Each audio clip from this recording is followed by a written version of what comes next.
वो आदमी अचानक अपने सपने से जाग गया। पूरा छात्रावास पानी से भर गया था और पानी तेजी से बढ़ रहा था। हर कोई घबरा गया था। एक लड़की को अचानक एक विचार आया और उसने चिल्लाकर कहा कि शॉवरहेड उसे बचा सकता है और सभी लोग इसका इलाज खोजने के लिए शॉवर क्षेत्र की ओर तैरने लगे। आदमी ने ऐसा नहीं किया। उसने अपनी सांस रोकी और दरवाजे की ओर तैर गया। उसने खुद को बचाने के लिए दरवाजा खोलने की कोशिश की, लेकिन उसके दादाजी की पूरी ताकत के बावजूद भी दरवाजा नहीं खुला। इस समय सभी ने शॉवरहेड को शौचालय में प्लग कर दिया और सांस लेने के लिए शौचालय की संरचना का उपयोग किया, लेकिन किसी ने उसकी मदद नहीं की। वो आदमी घूमा और सबकी तरफ तैरा। उसने शॉवरहेड को पकड़ने की कोशिश नहीं की, बल्कि कांच की दीवार की तरफ तैरा और अपनी बड़ी लोहे की मुठ्ठियां और पैर घुमाए। उसने बार बार शीशे पर मुक्का मारा। 2.5 घंटे बाद उस आदमी की शर्त सफल हो गई और अंततः कांच टूट गया।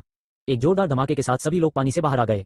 गंजा प्रशिक्षक काफी देर से आराम से इंतजार कर रहा है। पता चला कि यह पहली प्रवेश परीक्षा थी। जब सभी को लगा कि वे मूल्यांकन में पास हो गए हैं, तो प्रशिक्षक ने सख्ती से कहा कि सभी फेल हो गए हैं क्योंकि उन्होंने एक छात्र को अनदेखा कर दिया था।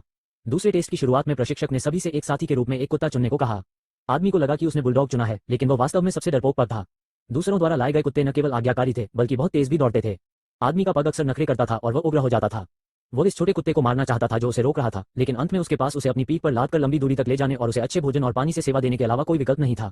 प्रशिक्षण के बाद वे आराम करने के लिए बार में गए, लेकिन उन्हें नशीला पदार्थ देकर बेहोश कर दिया गया। जब वो व्यक्ति होश में आया तो उसने खुद को रेल की पटरियों से बंधा हुआ पाया और ट्रेन उसके करीब आ रही थी। ऐसा लग रहा था कि वो व्यक्ति अपनी जान गंवाने वाला था। ऐसा कहा जाता है कि रेलगाड़ियां असुरक्षित शरीर को सजा देती हैं और उनसे टकराना